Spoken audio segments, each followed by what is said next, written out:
Here's your host, Dennis Rimmer. I am ready. Yes, so am I, and it's another edition of Talking Books and Writing and Stuff. Special guest with us today from Calgary, by way of China and the University of Saskatchewan. So I'll let the author introduce herself with her pen name. Hi, everyone. I'm so glad to be here. My pen name is Tong Ge, and I came to Canada in the late 1980s as an international student. But my background has nothing to do with creative writing. I have a bachelor's degree in finance and banking and a master's degree in agricultural economics from University of Saskatchewan. And however, writing is a passion for me ever since I was in junior high. So it takes me a long time to finally arrive here. I would say it's a long detour, but I made it. My debut novel, The House Failure, was published in 2023 by a Canadian traditional publisher, and it has won multiple awards since.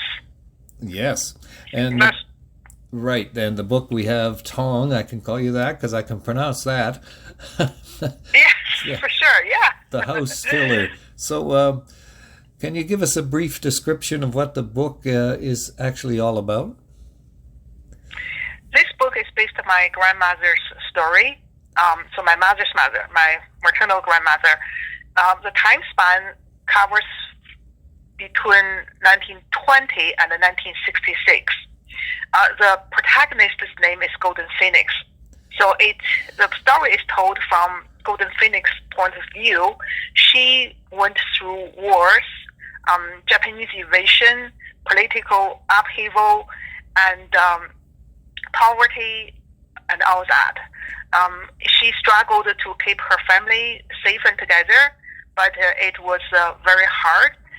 Also, she was born at a time that a woman's beauty was not measured by her looks, but by the size of her feet.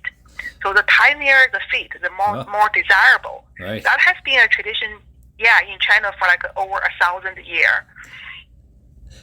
So the parents would abandon their children's feet when they were 4 or 5 years old. Golden Phoenix, being a motherless child, her foot binding process was delayed until she was 6. So she didn't achieve the ideal size of 3 twin golden water lily size. So 3 Chinese twin is about 4 inches long. And her feet was 1 inch too long. So she missed her ideal marriage age, which was between 16 and 18. And also because she was trained as a seamstress and became a breadwinner for the family, that also delayed her marriage until she was 26. By then, she didn't have any other choice but to marry a widower. So in Chinese culture, like way back when, a woman who marries a widower is called a house filler. That's how the title of the book comes from. Right. And you describe, and it sounds quite gruesome to me, the foot binding process where the toes are bent back and dislocated, and your grandmother, I guess it is, was suffering this, and the people doing it says, don't get over it because we've all been through it. So that was sort of the attitude. That's right. That was the attitude. Yeah. Yeah. So yeah, you just had to do it. Yeah, exactly. And that's for their daughter's good, for their daughter's future. And lots of times those toes were broken as well. So, yeah. It was very widespread, and the Republic China's government banned it in 1912, but people still do that, especially in remote villages and countryside. They still do that. The last case of foot binding was actually happened in the 1950s. Oh, wow! So in China, yeah. In a remote village, because people there didn't know what the world had become. So it was horrible. Yeah. Right. So and this is based on your grandmother, you say, her kind of life story? Yes, Yeah. my grandmother. Yeah. What kind of Yeah. what kind of additional research did you have to do for the book? I interviewed my other family members. I went back to my grandmother's hometown in China in 2015. Also, I have read lots of books, not only about the period, but also the books written during the period. I think that is extremely important. And I did a lot of online research as well. And I think the internet made it easier because a lot of old pictures, like the pictures taken during that time, helped a lot with details, with settings and the world building. And also, I was able to buy photocopies of newspapers published in the 1930s and 40s in Kaifeng, where the story is set. So it's a continuous research, and that is really enriched my writing. And then also because I'm from China, so I lived in the culture. I know how the food tastes like, how the food smell like, what does the market look like, the weather, the rain. So I have that first person experience. So I would say direct experience. So that all helped of writing this book. Right. And so we've got the house filler. Now this is just book one of a series. There's going to be two more. There'll be two more. Yes. Those three books can be read separately or together. Or together. Yeah. Because each book focuses on one generation, and each book has its own protagonist. Right. So that's why it can be read separately. Right. So that's always important to know, because some people might think, if I get the first one, I'll have to read the other two. But not necessarily. You can pick up any of them, 1, 2, or 3, and then start and then go back and forth, I guess, if you want. Yeah, for sure. Right. Even though the all three books are about same family, like one family, but they focus on different generations. Yeah. Gotcha. Yes. So why do you write? What's in it for you? Well, as I said, writing is my passion and it's my dream. And also, there's a survey conducted some times ago about, the survey asks writers, why do you write? No, I'm talking about fiction, right? And so the number one reason, believe it or not, is to right a wrong. So because I think, my family is a representative of Chinese people. We suffered so much for generations. I think it's important to share those stories, and it's the sharing stories, especially sharing experience, like common experiences and vulnerability, and the common dreams and goals would bring us closer. I believe would bring people, closer, and will bridge the gaps and foster understanding among different cultures and different, systems, different race, and I think that's important.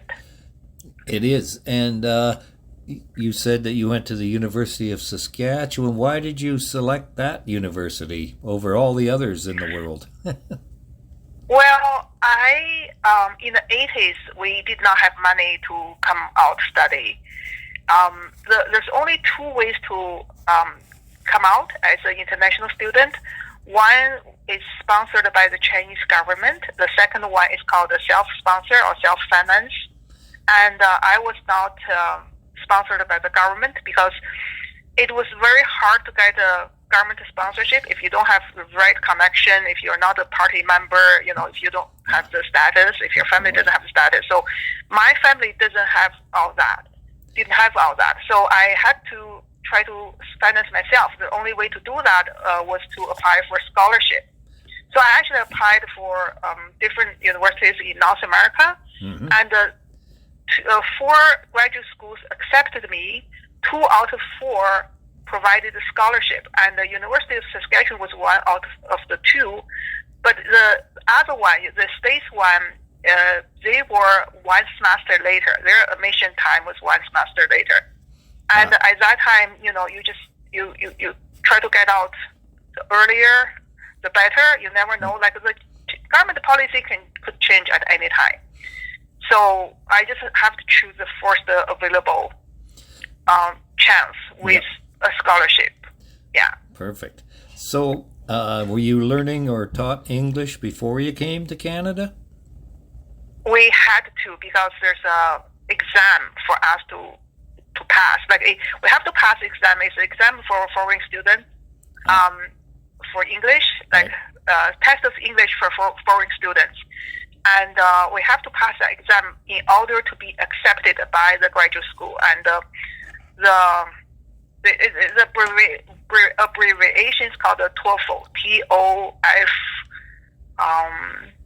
TOEFL. I forgot. It's a common. It's a standard exam, and we have to reach 500 for most universities, most graduate schools. We have to pass 550 in order to come out. So we had the basic English language ability, like we can speak, but even though we can speak and read and comprehension, but I still, when I came out, there's still lots of academic terms or words I did not know. Oh. So Right. it was when I was doing my assignment, I have to have a big thick English Chinese dictionary, and I have to check out all the meanings of the words before I can even do my assignments. It was hard. Yeah. I'm not laughing, but it's just what a difficult hurdle. You have to know the material, plus you have to know the language the material's written in when you come from a different language background. So, yeah. Not only, in my case, not only from a different language background, but also from a different major, because my major was like finance and banking. In China, it was not economics. It was considered as art, not science. But, agriculture economics in North America is considered as science. So there's tons of maths. Like, it was hard. It was a challenge. Well, yeah, it would be. Yes. So you're settled in. You're settled in Calgary now, are you? Yes.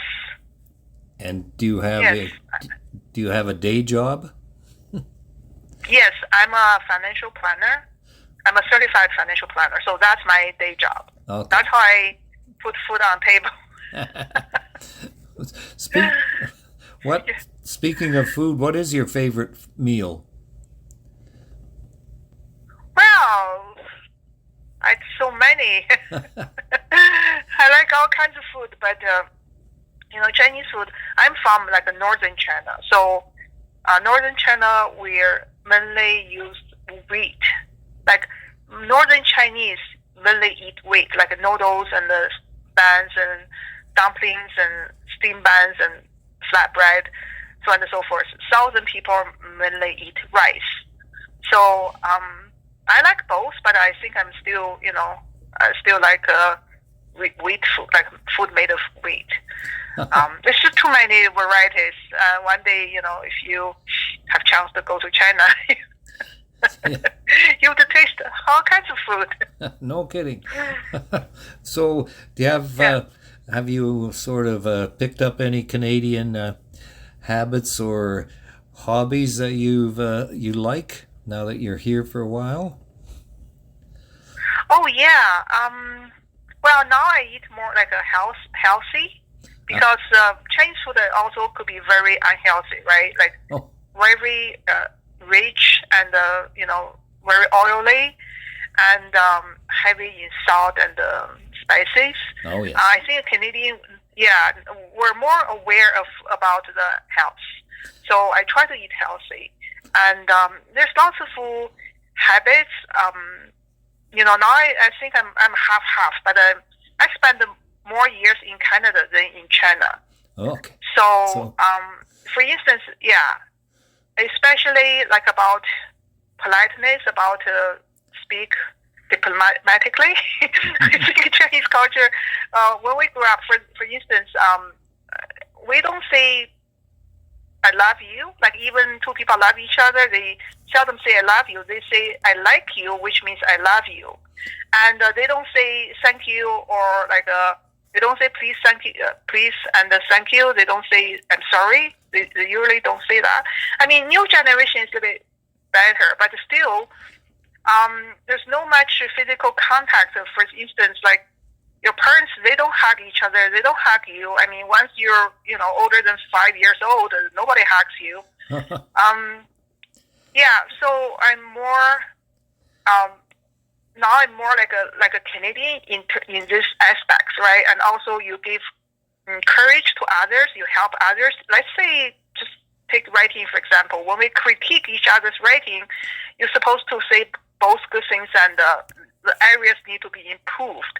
That will help that person. But in China, I think the culture was like a very straightforward. Sometimes it's too straightforward, like it's really hard to take. And they're not so considerate. They don't say, oh, critique, I need to also give you encouragement. No, they say, oh, this is wrong, that is wrong, this is bad.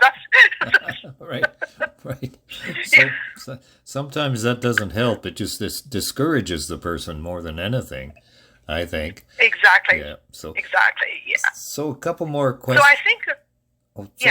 go ahead. Carry on. Yep. Yeah, I think the environment here is more supportive. So we're emphasis on team building, on support, like a support network. I think that is all really, really good. And also, I think here you seldom, like, people don't look down on each other, right? In China, there's a invisible class system. Depends on your status. Usually, it's defined by power or money, and then those on the top get more respect from others. Those at the bottom, you don't get respect from others, and the others try to take advantage of you. This was really bad. It's really bad. Oh. So you're a writer of historical fiction. What kind of tips or suggestions can you pass on to others who might be doing the same thing or would like to get into doing historical fiction? Well, I think first is passion, right? You have to love it because as writers, we don't make money, really. Most writers don't. Most don't, right? No, right. That's why most of us, we need a day job. So without love, without passion, it's really hard to keep going. Especially, it could take years for you to finish a book. And another thing, I think, especially for emerging writers, I write my book in chronological order, like time sequence. Yes. I don't jump back and forth because I think that non-sequence type of technique is overrated. And I have read quite a few historical novels. They jump back and forth. They have different plot lines, with different plot lines setting at different places, different countries with different characters. I think it's really confusing. Not only me. If you read the reviews on Amazon or Goodreads, and generally people have the same complaint, right? Like they said, I'm confused. I don't know who's who, where is, how.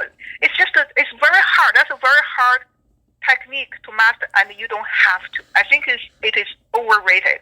I think for books that covers a short time span, like say within a few years, or even within a year or so, it's easier to do that than with historical fiction. It's usually cover a large time span, and that is one I think the tip or my experience.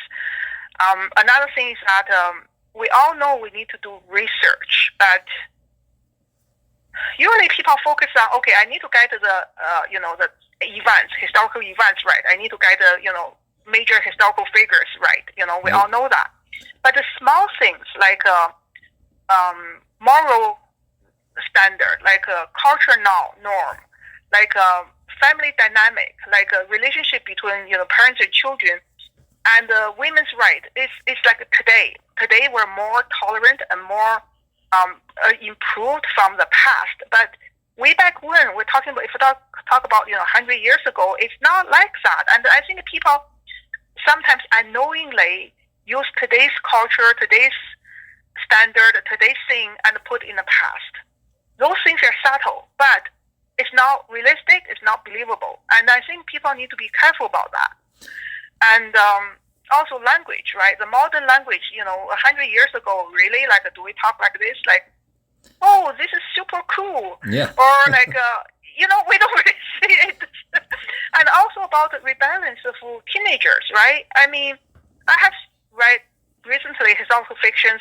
More than one book has that conflicts in it. And then one author even explained why. She said, well, I need to put some conflict in this book. Then, I think a mother-daughter conflict is right there. I can just use it. I'm thinking, no. This, you're not writing like things happen today. It's happened. I was born in the 60s, and my friends and families are from like the 1940s to the 1960s, and doesn't matter if they're Chinese or Caucasian. They said that they were never dared to talk back to our parents. They were never, and some of them like was really abused or by their parents, or like physical. We're talking about physical discipline by parents. So if you so I think people need to be careful about that. As you talk, write today's norm into the past. That's one thing I think those writers need to be aware of. That's a little bit harder, but I think read books written about the past, but written by today's authors. It helps, but people need to read books written during that time. Then you really know what it was like. Gotcha. Right? I understand. Yeah. Yes. So one more question here. How does it feel to be given awards and praised for your work?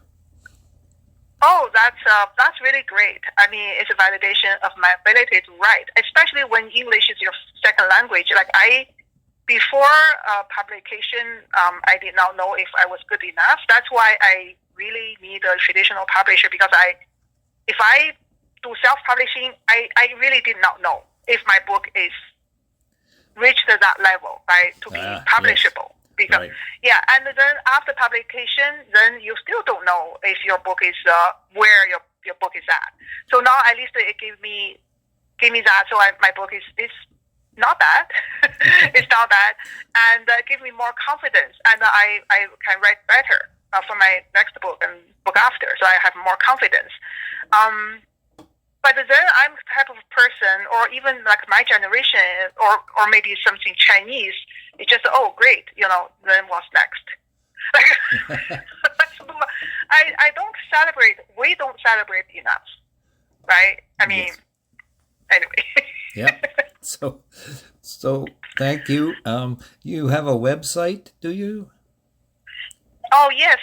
My website is just my pen name, Tong, Tong Ge is GE.com. So it's TONG-GE.com. There we go. And well, it's been a pleasure. Thank you very much for spending time with us this afternoon. Well, thank you for this opportunity. The pleasure is mine. Thank you so much, Dennis. Thank you for visiting with us today. This is Talking Books and Stuff with Dennis Rimmer. Contact him at dennis@talkingbooks.tk.